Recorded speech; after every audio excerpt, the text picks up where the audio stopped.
I wanted to show you this video and talk a little bit more about thicker nails versus thickened skin underneath the nails.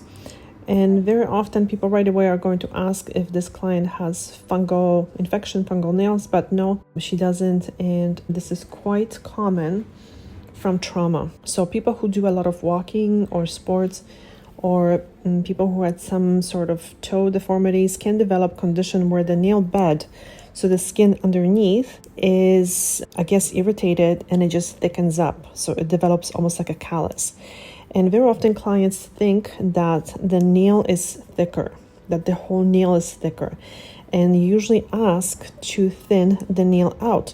But as you can see, just pay attention when I move the nail up or the toe up, that it's not the nail that's thicker. The nail has a normal thickness. It's the skin underneath that is thick, and it almost pushes the nail up.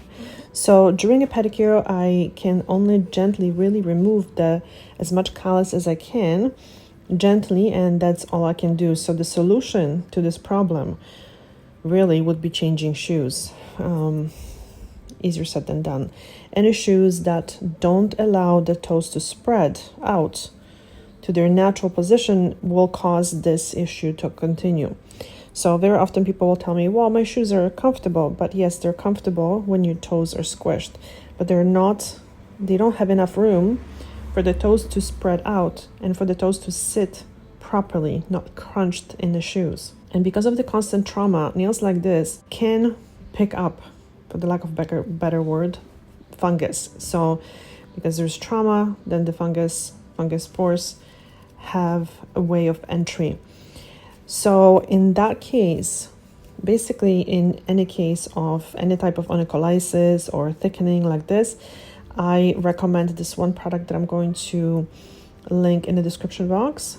Use twice a day. It's like a liquid oil kind of thing. And also carousel ointment applied in that area as well. One in the morning, one at night. Or first the liquid preparation twice a day, and then the carousel. I hope you enjoyed this video. If you have any questions, please let me know in the comment section. Thank you so much for watching. Bye.